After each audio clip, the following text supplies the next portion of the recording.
J'ai reçu la possibilité, la grâce de vivre sur cette terre. Et dans cela,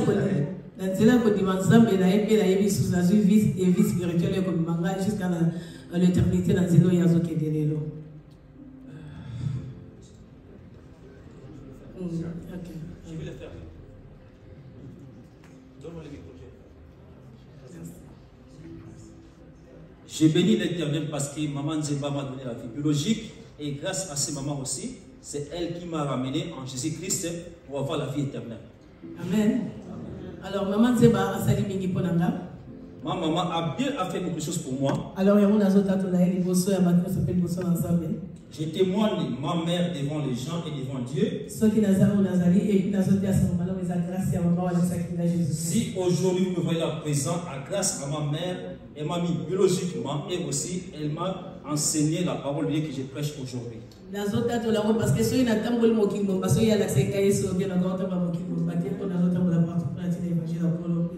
Si aujourd'hui j'arrive à me promener, aller dans beaucoup de pays, dans le monde entier, prêcher la bonne nouvelle, grâce à ma mère qui m'a évangélisé, qui m'a montré le chemin de la vie.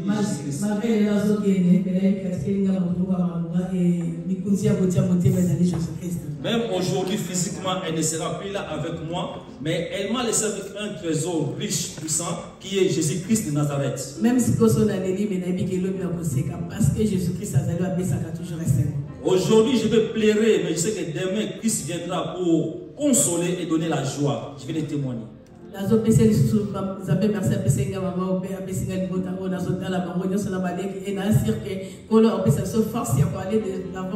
Malgré les situations difficiles, à cause de ils ont restauré parce que maman a sémé ses mots à Christ.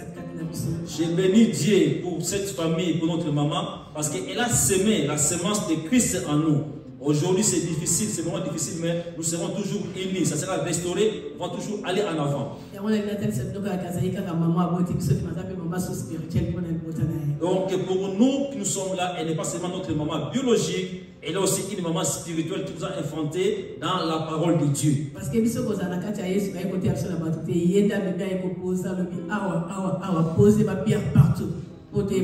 nous, pour avoir cru en Jésus-Christ, c'est notre maman qui est venue. Elle a commencé à évangéliser un par un à la maison. Et aujourd'hui, nous sommes là comme des serviteurs et des servantes pour donner gloire à notre Dieu. Merci pour la journée.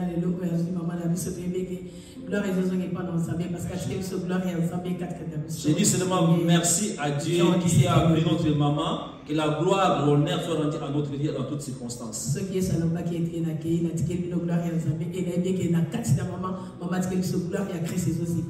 sais que la gloire de Christ nous couvre, même maman est partie, mais la gloire de Dieu est là et restera toujours avec nous. Je remercie toute personne qui est venue partager avec nous ce moment. Que Dieu vous bénisse.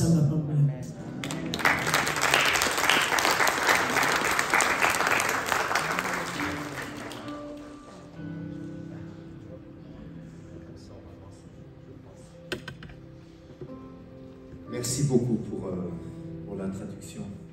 Voilà les petits enfants. Vous avez un message pour moi,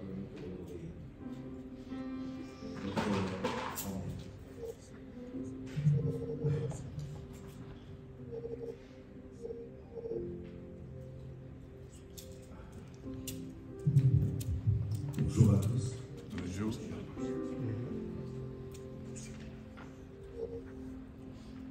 Ceux qui connaissaient ma grand-mère, je pourrais vous dire à quel point gentille, femme de foi. Excusez-moi, femme de foi. Mais aussi quelqu'un de très têtu. Et quand j'étais jeune, je vous assure, je n'aimais pas ça. Et j'ai constaté aussi qu'elle était remplie d'amour. Et quand j'ai vieilli, j'ai constaté que c'était son amour qui l'a rendu têtu. J'ai compris ça il y a longtemps après. Aujourd'hui, je suis juste reconnaissant pour l'amour qu'elle nous a donné. Avec mes frères et sœurs, on est beaucoup plus, on ne peut pas tous passer ici.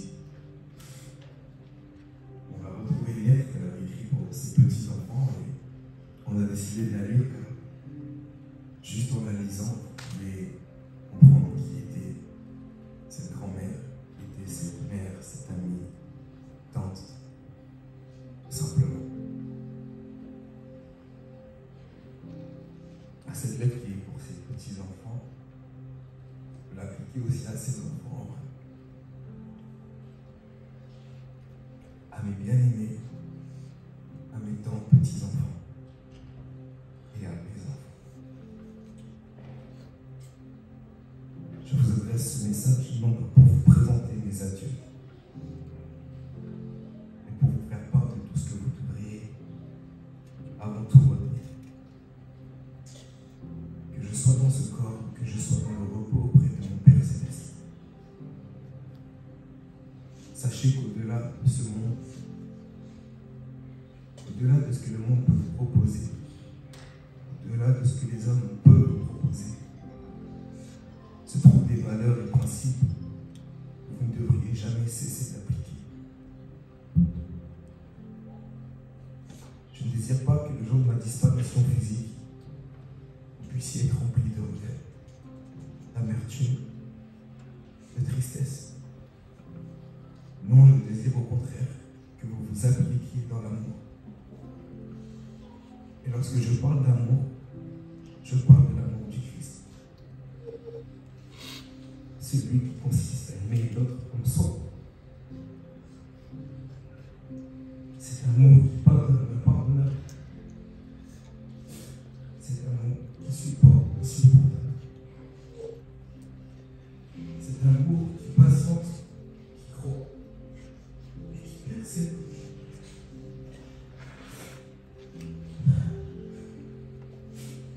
Mes petits-enfants, mes enfants, n'oubliez jamais de cultiver l'amour. Car l'amour, c'est nous. Ça rose de jour en jour, de saison en saison, d'année en année. Je vous exhorte à demeurer dans le respect de l'autre, dans l'unité, la bienveillance et la générosité. Et dit dans la Bible qu'une famille au sein de laquelle se multiplient les idées ne peut régner. Or, j'ai la foi que notre famille est appelée à régner en dessous et pour tout.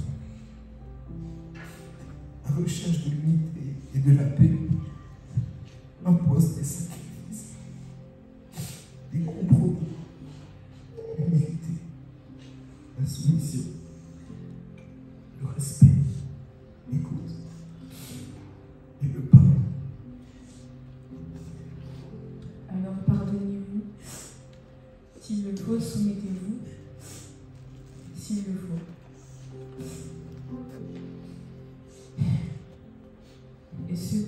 Et ce pour un but, la recherche de la paix et l'unité. Gardez à l'esprit que lorsque vous allez appliquer ces principes, ce sera pour moi un sujet de joie et de grâce. C'est dans l'application de ces principes que mon cœur, mon esprit et mon âme seront dans la paix.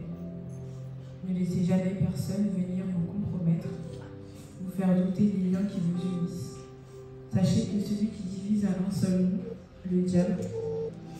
Mais je sais qu'il a d'ores et déjà été vaincu par vous, l'Église de Christ, au moyen de son précieux sang. Voilà mon message d'amour, de paix, de grâce pour vous. Oui, ce message s'adresse à vous, la 3e génération, la 4e génération, la 5e génération de mes entrailles. Je suis fière d'être votre grand-mère, car en n'ayant rien mérité, je m'avais grâce de vous avoir. Je vous aime. Allez, je ne sais pas de tout bas. Merci.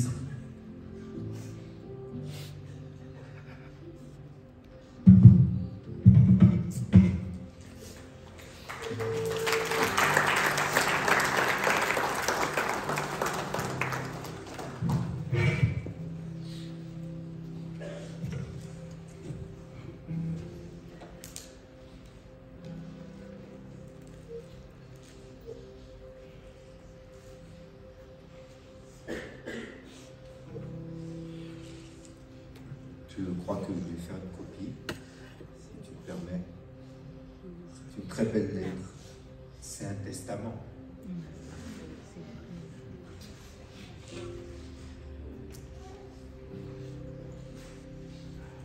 Elle parle à chacun d'entre nous finalement, principalement à sa famille. Priorité évidemment, c'est pour vous qu'elle a écrit tout ça. Et nous sommes en face de ce qui est important dans la vie. Nous sommes en face de la réalité qui est la nôtre et qui sera aussi la nôtre bientôt. Je ne veux pas empiéter sur le témoignage de Papy. Je reviendrai vers vous dans un court instant pour vous encourager avec la parole de Dieu. Mais je vous dis bien honnêtement que j'ai le sentiment que tout a déjà été dit ici.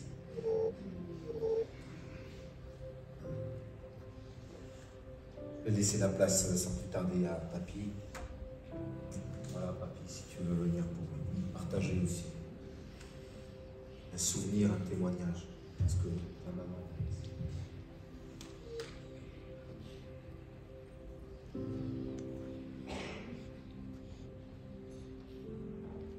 Bonjour tout le monde. Je commence par remercier tout le monde. Il y a des gens qui viennent de la Belgique, l'Allemagne. Ma mère, elle avait beaucoup d'enfants. Quand je dis beaucoup d'enfants, elle a sémé dans chaque famille lorsqu'elle passait. Il y a des personnes qui pourraient témoigner pour mon maman, qui ont fait des choses pour mon maman. Ce n'est pas simplement les enfants qu'elle a mis au monde. Alors je remercie d'abord tout le monde et ces enfants-là. Ensuite, tout est dit. Il y a mon jeune frère, le cadet, qui a parlé. Et l'amour, c'est qu'une autre maman nous donne.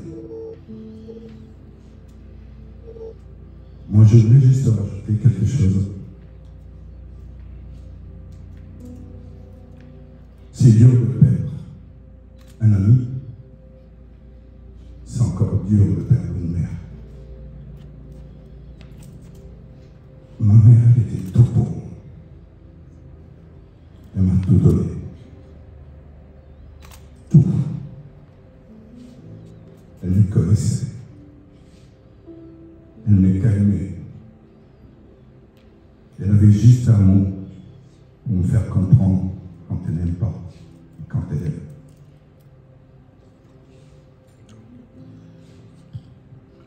À tout ce qu'elle a fait, aujourd'hui, j'ai la conviction qu'elle part en paix. Et tout ce qui se passe aujourd'hui, là où elle est heureuse. À mes frères et sœurs, écoutons simplement le message que les petits-enfants ont parlé. Pardonnez même quand c'est difficile. Des compromis. J'ai fini par dire merci à tous les amis. On va accompagner maman dans son dernier demeure. Je suis fier d'être son fils. Merci.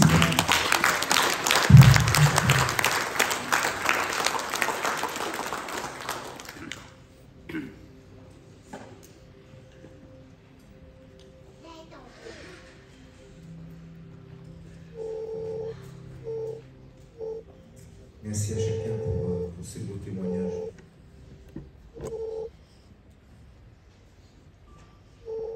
Une infirmière qui avait l'habitude d'accompagner les gens dans leurs derniers jours a relevé les 5 plus grands regrets que les gens font sur leur lit de mort. Ce sont de véritables leçons de vie pour nous aujourd'hui. quand, dit-elle, on leur demande s'ils ont quelques regrets ou s'ils auraient fait certaines choses différemment, il y a plusieurs thèmes qui reviennent souvent. Le premier, c'est « J'aurais aimé avoir le courage de vivre ma vie comme je l'entendais et non comme les autres voulaient qu'elle soit. » Il y a des gens qui arrivent à la fin de leur vie et qui font ce constat terrible. J'ai vécu la vie que les autres voulaient pour moi, mais pas la mienne. Deuxièmement, j'aurais aimé ne pas travailler si dur. Peut-être ça parle à quelques-uns. Vous êtes tellement pris par les besoins de la vie, les défis. Parfois, le travail est une fuite pour quelques-uns. On oublie d'investir peut-être dans la famille, dans les relations, dans ce qui est important.